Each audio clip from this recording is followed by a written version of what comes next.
The startling truth, according to the sworn testimony of Michael Springman, an official at the Jeddah consulate during this period, is that not only was the CIA providing training to bin Laden and his operatives, but that bin Laden was, in fact, a CIA asset, and the agency was rubber stamping visas for his operatives to go to the US for training.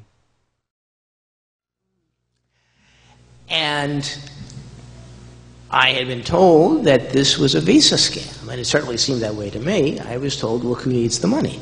And the price supposedly for these visas was $2,500.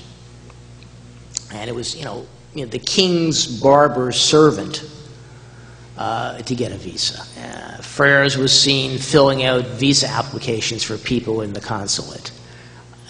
It was just absolutely incomprehensible to me. And people I talked to who had been there really didn't want to say much more about it. And it wasn't until I was out of the Foreign Service, when my appointment had been terminated for unspecified reasons, that I learned from three good sources.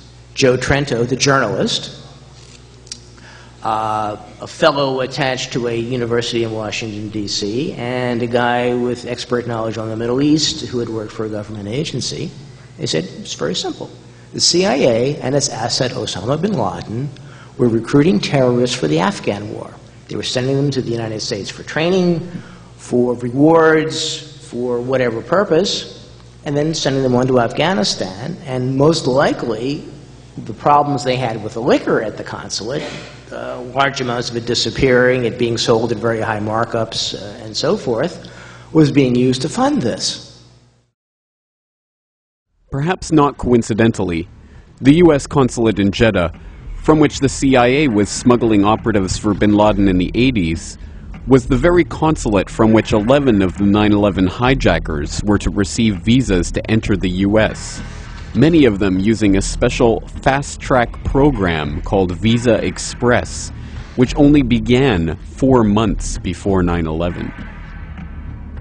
Likewise, evidence links the CIA and bin Laden through arms sales. The suggestion that bin Laden was a customer for CIA arms has been repeated by Der Spiegel, BBC, and many other mainstream media sources.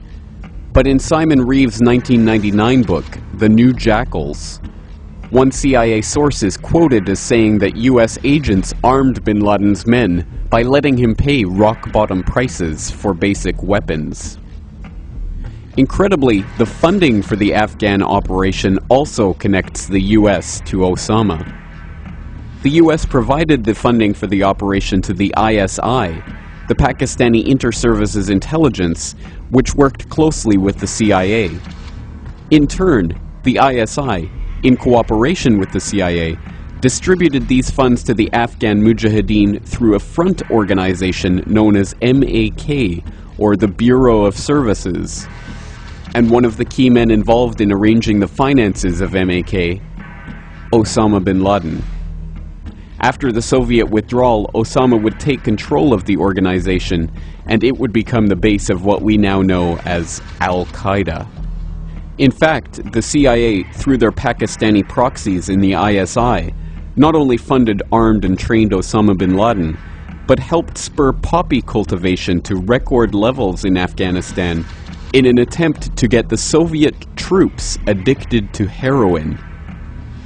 And they created the Taliban, the hardline fundamentalist group that would take control of Afghanistan after the Soviets withdrew.